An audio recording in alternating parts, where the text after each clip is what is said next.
Revenons un peu au conclave de l'opposition à Genval.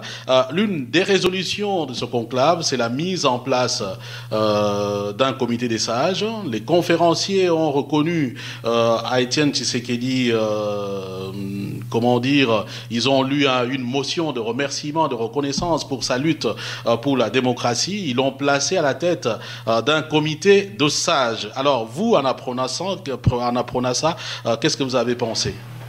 Mais vous savez, effectuer un voyage de 8000 km pour venir reconnaître une qualité de sage à M. Étienne Tshisekedi, ça nous surprend tout de même un peu parce que... Il n'y avait pas que ça, madame. Non, mais vous me posez une question sur cet aspect des choses. Laissez-moi tout de même vous dire que là, ça nous permet maintenant de comprendre les choses. Pourquoi un comité des sages? Moi, je pense que c'est une sorte d'éméritat dans lequel on le place. Hein. Comme vous le savez, l'éméritat, c'est une fonction dans l'enseignement supérieur qui qualifie qu'un professeur va à la retraite. Donc, après avoir demandé une sorte d'accréditation à M. Tshisekedi la veille, eh bien, une fois qu'ils sont reconnus comme opposants, eh bien, maintenant, ils décrètent que M.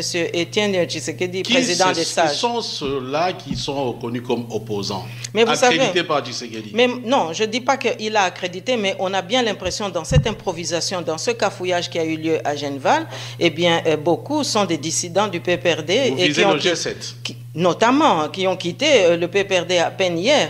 Et ils étaient au PPRD lorsque M. Étienne Tshisekedi souffrait encore avec nous des irrégularités, des imperfections, des massacres de nos populations, des fraudes électorales, etc.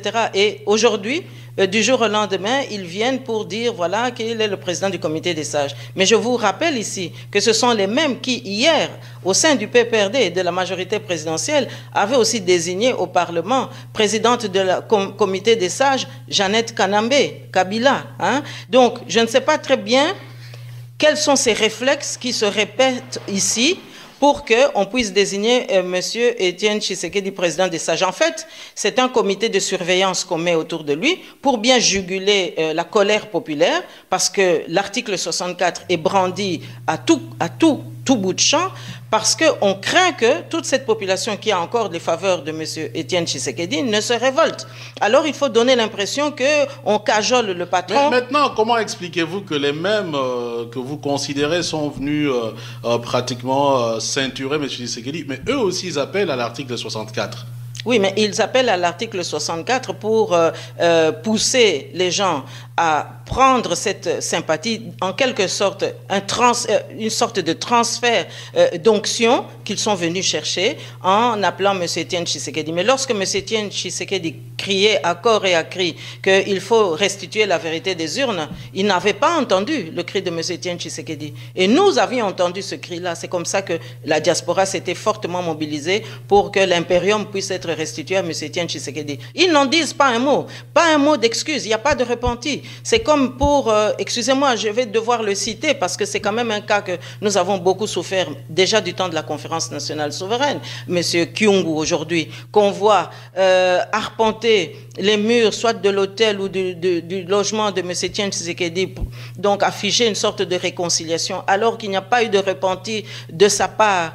Nous savons quand même qu'il est responsable de ces pogroms anti-kassaïens. Vous, la photo qui a circulé a dû aussi vous révolter, je pense. Mais écoutez, nous avons tous perdu des membres de nos familles. Aujourd'hui, justice n'est pas rendue, réparation n'est pas faite. Et comment est-ce qu'on peut, à la légère, comme ça, consacrer l'impunité? Moi, je constate que là, il y a une interpellation. Et n'allez pas me dire demain que j'insulte M. Tshisekedi lorsque j'interpelle et que je souhaite comprendre, comme beaucoup de mes compatriotes, comment se fait-il qu'un homme comme M. Kyungu, qui d'ailleurs s'est vanté il y a quelques mois à peine, qu'il avait donné le nom de Kabila ou Kanambe à Kabila pour camoufler la fraude, pour camoufler les mensonges. C'est eux qui ont fabriqué la légende katangaise autour de Kabila. Et comment est-ce qu'aujourd'hui, il peut se retrouver à cet endroit aux côtés de M. Étienne Tshisekedi?